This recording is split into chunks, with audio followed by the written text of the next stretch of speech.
Oke, sekarang kita akan belajar mengenai pertemuan sebelumnya kita belajar mengenai apa? Kingdom apa? Bakteri. Oke, kemarin kita belajar mengenai bakteri dibagi menjadi 4, yaitu yang pertama yang kalian keliling, cara hidup, terus kelebihan dan kekurangan, terus apa lagi? Karakteristik apa? Dinding sel. Oke, sekarang kita masuk ke jamur. Oke, nah kalau kalian di sini ada 6 gambar, ada yang bisa menemukan jamur? Saya. Di mana? Itu yang di roti yang kita minta. Di roti yang kita minta. Oke, ada lagi. Terus yang kanan emang di telur. Jeruk apa telur? Jeruk.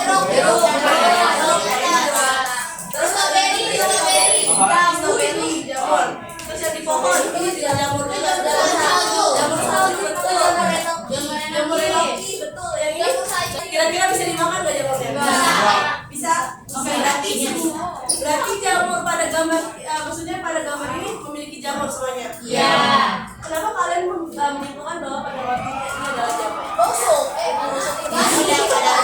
Kadaluarsa. Oke, berarti ini fix jamur mikroorganismenya. Iya.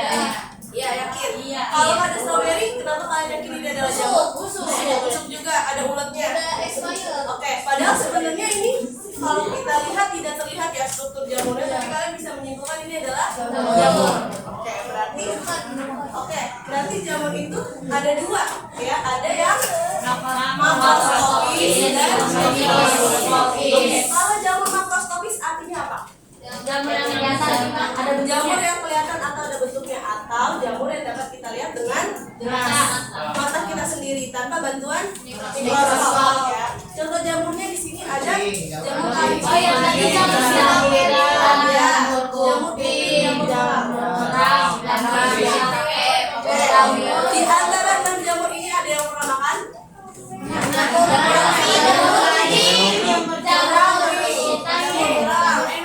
Jamur shiitake rasanya seperti apa? Enak. Berarti sehat atau sehat. Oke, berarti jamur makroskopis adalah jamur yang dapat kita lihat dengan mata kita sendiri ya. Ada yang dapat dimakan, ada juga yang tidak. Kalau jamur mikroskopis berarti apa? Untuk pakai mikroskop. Menggunakan mikroskop alat bantu untuk melihat struktur jamurnya. Nah, contohnya ada Rhizopus. Ada yang tahu Rhizopus itu apa? Tempe. Jamur pada tempe. Kalau kalian lihat tempe, jamurnya berarti yang putih. Oke. Kalau pada roti, berarti tadi yang kalau digambar pada roti itu jamur apa berarti? Aspergillus. Oke. Kalau pada kulit jeruk tadi berarti jamur apa? Penicillium. Oke. Terus terakhir, kalau kalian membuat tape, ya betul. Kalau kalian membuat tape itu membutuhkan ragi namanya. Ulang lagi, itulah kita baca lagi. Cerevisiae apa cerevise? Berarti Saccharomyces.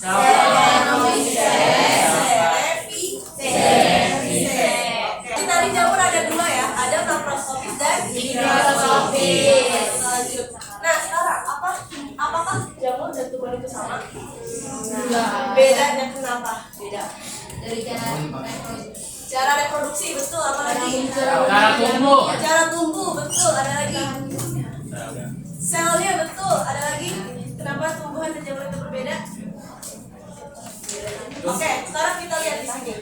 Udah dijawab sama temannya. Yang pertama, selnya. Dia bersifat ada yang uniseluler, ada juga yang multiseluler. Kalau tumbuhan itu multi apa uni? Multiseluler. Ya. Kalau kita manusia multi apa uni? Kalau uniseluler itu apa sih? Bersel satu. Kalau kita makhluk hidup bersel banyak, berarti namanya multiseluler. Oke, berarti jamur dengan tumbuhan sama atau beda? Beda. Ya, kalau jamur ada yang uniseluler, ada yang multiseluler. Kalau tumbuhan itu multiseluler. Lalu yang kedua, dia termasuk ke dalam eukariotik. Dan yang ketiga, tumbuh di tempat yang lembab dan hangat. Kalau kalian ada di daerah yang lembab, biasanya banyak jamur. Nah, ini karena dia dapat tumbuh di tempat yang lembab dan juga hangat.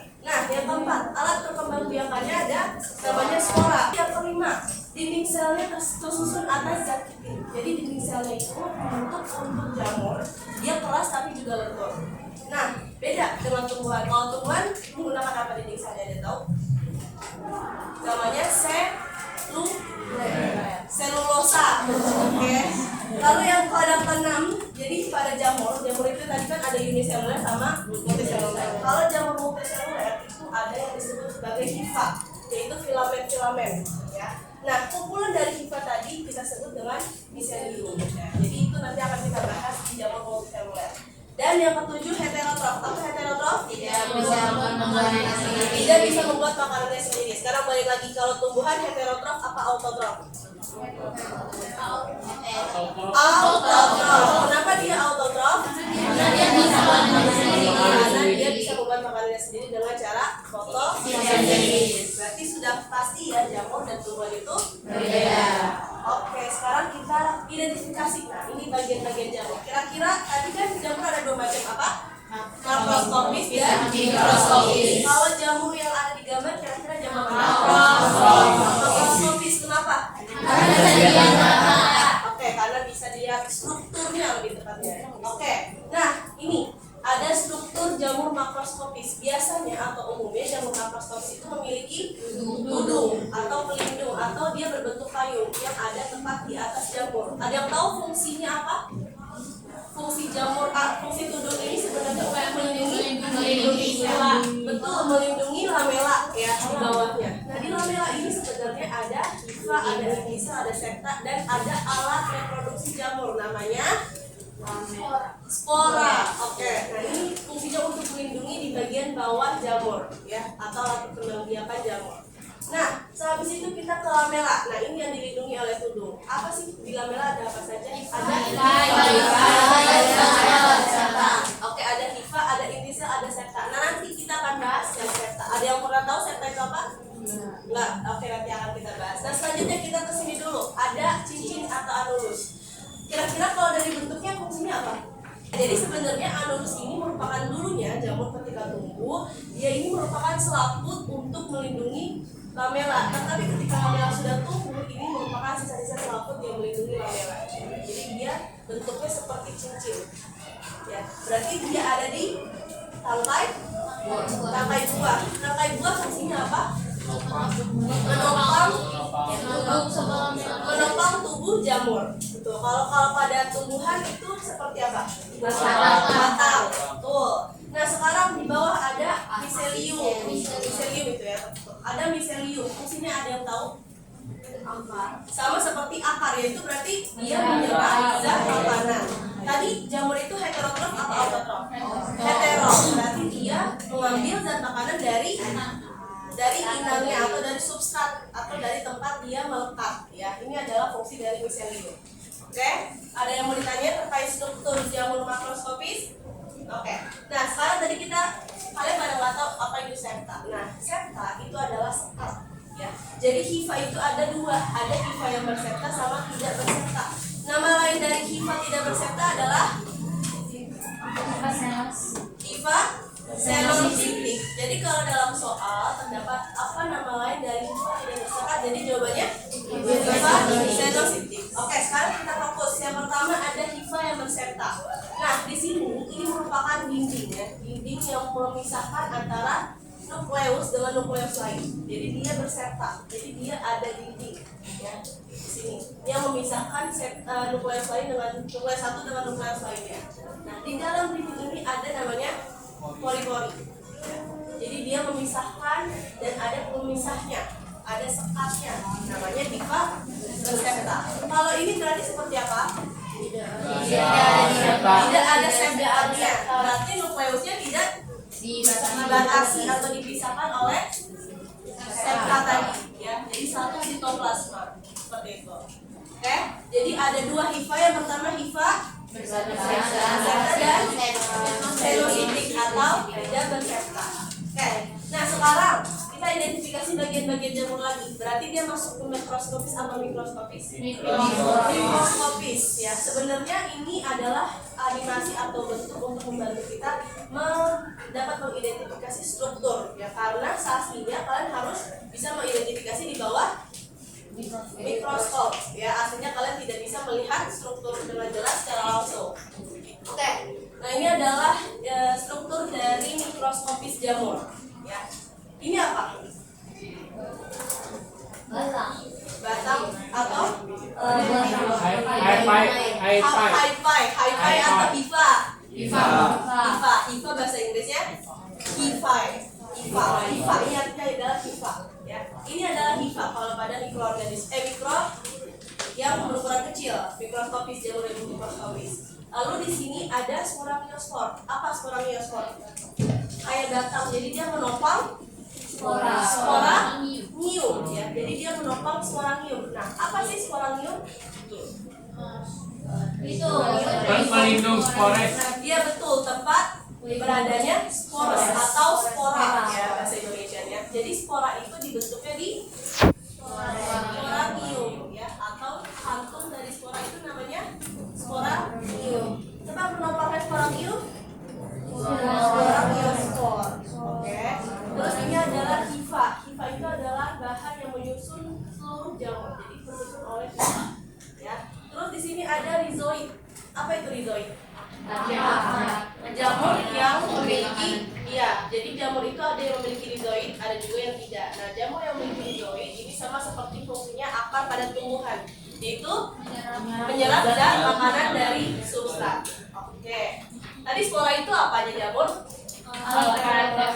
Oke, alat reproduksi. Nah, sekarang kita masuk ke reproduksi jamur. Jadi jamur itu dibagi lagi menjadi dua reproduksinya, ada aseksual dan seksual.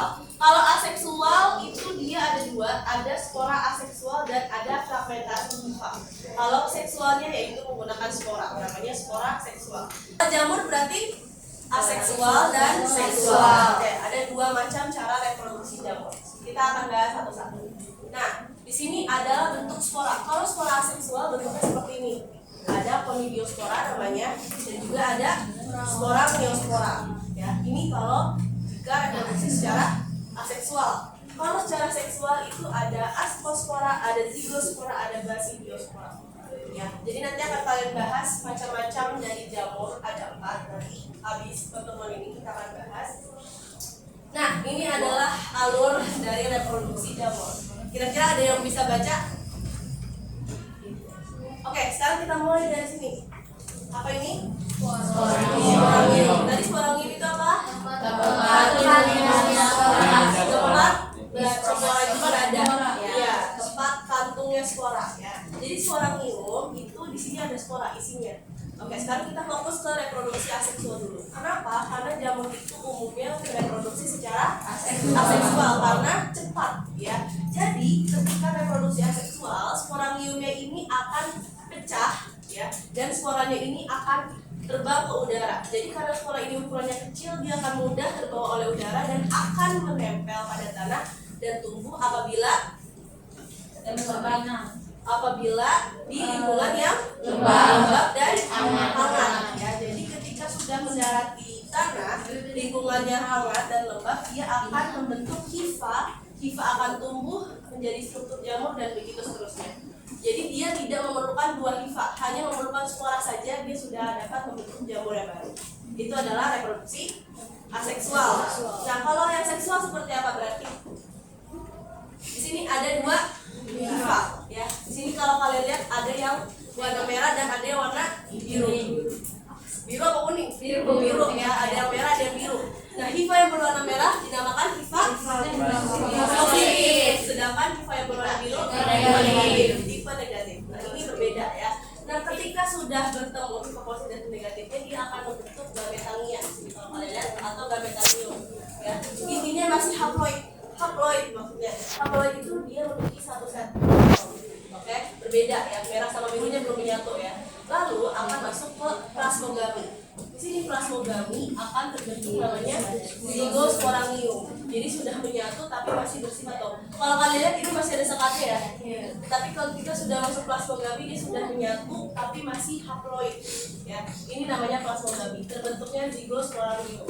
Setelah plasmogami ada namanya karyogami. Ya, menyatu dan sudah membentuk dua inti, yaitu diploid ya, sudah bergabung dan dinding selnya sudah menebal untuk melindungi bagian dari nukleusnya. Setelah karyogami masuk ke meiosis. Jadi setelah dua dia akan melakukan pembelahan lagi ya. Jadi akan melakukan meiosis untuk sporanya. Jadi sporanya balik lagi ke sini. Ada yang biru, ada yang merah gitu. Jadi dia bersifat haploid lagi. Begitu selanjutnya. Itu adalah reproduksi secara seksual. Kira-kira lebih mudah reproduksi aseksual atau seksual? Kenapa? Lebih cepat dan hanya membutuhkan Satu. boleh. Kalau misalnya yang reproduksi aseksual itu yang bagian positif negatifnya sama aja bakal menghasilkan yang sama atau beda? Jadi kalau pada reproduksi aseksual nanti hifanya kan ada yang positif ada yang negatif. Iya. Dia akan melakukan reproduksi seksual jika tadi sama aja sebenarnya. Jadi dia akan menghasilkan ini. Dia akan menghasilkan hifa, ada yang positif, ada yang negatif. Dia kalau reproduksi dia akan seksual. Tadi kalau kondisinya lagi kering, terus juga tempat makanannya sudah habis, dia akan langsung ke seksual baru dia akan menyatu. Kalau misalnya kondisinya lembab, dia tidak akan menyatu. Dia akan seperti ini lagi. Orang ini akan memecah lagi, akan mengeluarkan spora, sporanya akan menempel dan akan membentuk. Hifanya tetap ada yang tipe positif dan ada yang tipe negatif. Gitu, seperti itu. Ada yang mau ditanyakan lagi? Udah paham? Walaupun cukup rumit ya sebenarnya reproduksi seksual, tapi nanti bisa kalian pelajari lagi. Jadi intinya reproduksi seksual itu ada berapa tahap? Ada penempelan atau penggangguan hifa, selanjutnya ada plastogami, ada kariogami, dan ada meiosis. Ya, oke. Nah ini adalah salah satu. Nah ini adalah salah satu bentuk reproduksi secara apa? Seksual. Kenapa seksual? Karena dia Suaranya menyebar ke darah. Oke, kalau kita lihat ini apa sih tadi? Ya. Dua ini Kamera. Ya. Terus ini kamera. Nah, disinilah spora dapat keluar. Ya. Iya betul. Sporanya kecil-kecil, jadi dia mudah terbawa oleh angin. Ya, itu adalah salah satu cara reproduksi aseksual pada jamur. Oke, nah sekarang kita masuk ke cara hidup. Ya, jadi cara hidup jamur itu tadi cara hidup jamur itu hidup secara heterotrof, ya, tidak dapat menghasilkan makanannya sendiri. Makanya dia harus hidup dengan bantuan organisme lain. Nah, ada 3 caranya. Yang pertama ada saprofit, ada parasit, sama ada simbiosis. Kalau saprofit, jadi jamur itu akan tumbuh untuk mendapatkan nutrisi dari bahan organik yang sudah mati atau membusuk. Jadi jamur itu akan tumbuh ketika lingkungannya memiliki bahan organik yang mati atau yang membusuk, seperti sisa tumbuhan, hewan-hewan mati atau kotoran. Nah itu jamur saprofit, ya, dengan cara hidup saprofit. Kalau parasit sesuai namanya berarti apa? Iya, membutuhkan organisme, tapi organisme yang dibutuhkan jamur bersifat rugi. Ya, jadi organisme yang ditumpangi oleh jamur itu rugi. Jadi jamur itu mendapatkan nutrisi dari organisme yang hidup, tapi organisme tersebut akan rugi atau mati. Iya, betul. Terus yang simbiosis berarti seperti apa? Saling menguntungkan. Ya, jadi organismenya membutuhkan jamur, begitu juga jamur membutuhkan organisme. Oke, lagi sama kaca. Iya, betul. Sekarang kalau pada simbiosis itu sendiri, contohnya juga ada macam. Nah, ini ada lichen dan mycorrhiza. Ada yang pernah dengar lichen? Ada yang pernah dengar lichen atau ada yang pernah lihat lichen? Di pohon, betul, di pohon. Nah, bentuknya seperti ini kalau kalian lihat. Ada yang pernah lihat? Sekitar rumah kalian? Pernah? Bentuknya warna apa? Hijau-hijau ya. Terus dia biasanya kalau di Jakarta itu dia lebih apa ya namanya? Lebih seperti menempel, serak. Nah, lichen dan ada mycorrhiza. Nah, kita bahas satu-satu. Nah, sekarang kita bahas yang lichen.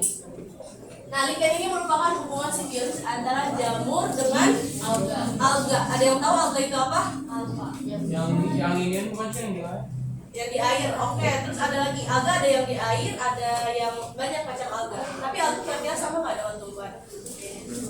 Dia beda dengan tumbuhan, tetapi mirip dengan tumbuhan karena dia dapat berfotosintesis. Oke, kita balik lagi. Jadi hubungan lichen ini adalah hubungan antara jamur dengan alga atau cyanobacteria. Nama lainnya adalah lumut kerak. Ya, jadi biasanya dia ada di pohon atau batang pohon.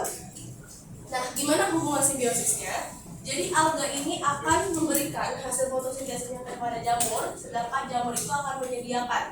Jadi ibaratnya jamur itulah yang memasak, kalau alganya yang menyerahkan hasil fotosintesisnya. Gitu. Jadi jamur akan memberikan bahan nutrisi dan juga melindungi alga, sedangkan alga akan memberikan hasil fotosintesisnya dan mendapatkan bahan nutrisi dari jamur. Ya. Nah, di sini lichen ini sebagai indikator pencemaran udara. Kenapa lichen menjadi indikator pencemaran udara? Ada tahu? Karena jadi alga menyerap oksigen yang ada di betul, karena dia mengambil oksigen dari udara langsung. Jadi dia mengambil nutrisi langsung dari udara. Kira-kira kalau udaranya buruk, apakah lichen banyak atau sedikit? Sedikit atau banyak?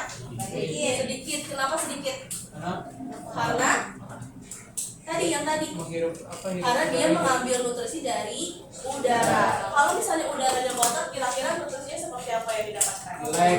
Iya, tidak dapat bertahan hidup sehingga lichen yang tumbuh hanya sedikit. Kalau kalian pernah ke daerah puncak atau ke daerah Bogor atau ke daerah yang udaranya masih bersih dan sejuk, itu pasti banyak sekali lichen. Nih, seperti ini bentuknya. Apakah kalian pernah melihat lichen seperti ini di Jakarta?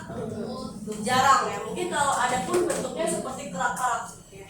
Jadi itulah mengapa lichen dikatakan sebagai indikator pencemaran udara. Semakin dikit lichen berarti udaranya jelek atau buruk ya.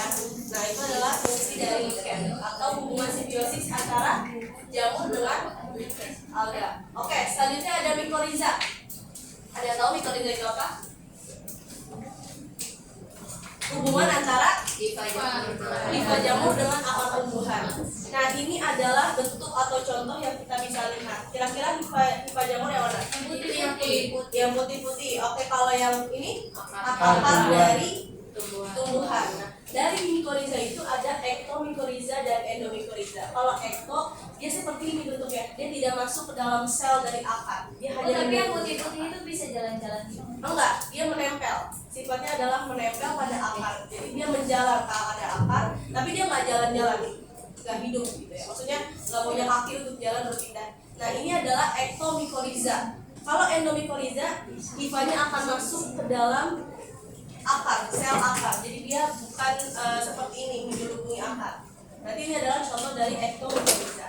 Nah, dia fungsinya apa sih hubungannya? Kalau peran dari hifa jamur, dia akan membantu nih, kalau kalian lihat di sini hifa jamur itu dia akan membantu akar untuk menyerap air dan mineral, sedangkan peran akar dia akan memberikan hasil fotosintesisnya kepada jamur.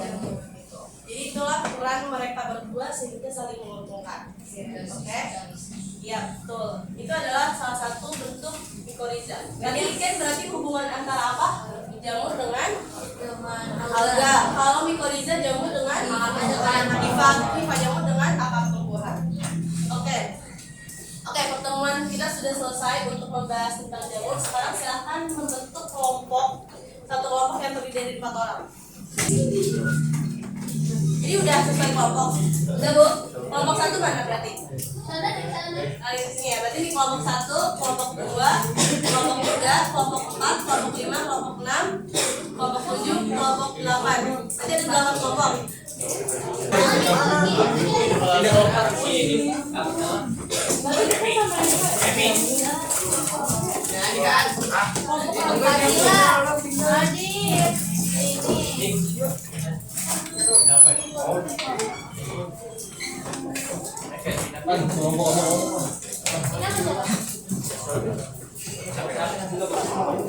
Pengambilan kelompoknya boleh mengambil apa pedenya?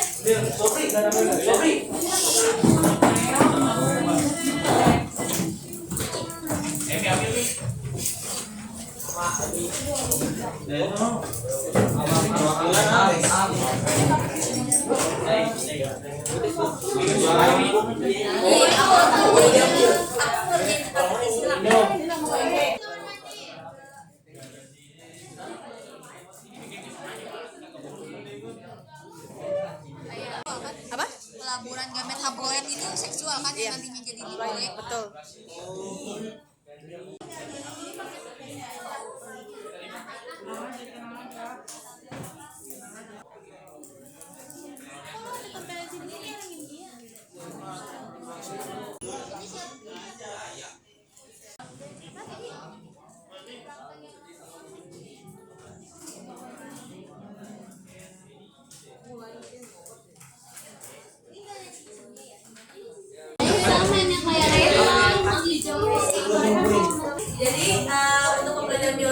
selesai, tapi sebelum ditutup ibu minta satu orang boleh untuk menyimpulkan pembelajaran kita hari ini.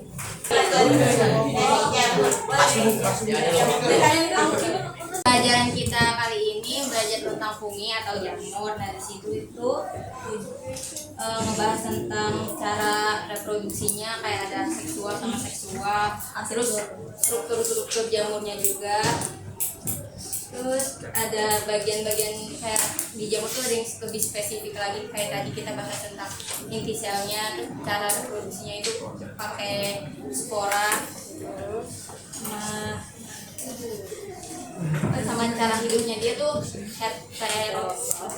heterotrof ya, yang nggak bisa membuat makan sendiri. Udah? Oke, kita kasih tepuk tangan buat aku. Pembelajaran biologi sudah selesai. Sebenarnya materi kalian sudah selesai untuk semester ini. Jadi semester selanjutnya minggu depan kalian akan ulangan. Minggu depannya lagi kita kalau ada waktu akan ada review sebelum kalian ulangan akhir semester. Ya. Jadi silakan belajar lagi sebelum kalian ulangan akhir semester. Semoga nilainya bagus. Amin. Oke. Karena pembelajaran sudah selesai, tadi kita sudah buka dengan doa. Kita tutup lagi dengan doa. Siapa yang mau memimpin doa? Aldi. Aldi boleh deh sekarang. Mengakhiri pelajaran biologi, alangkah baiknya kita berdoa. Berdoa dimulai. Amin. Oke, terima kasih Empat. Sekian. Assalamualaikum warahmatullahi wabarakatuh. Waalaikumsalam.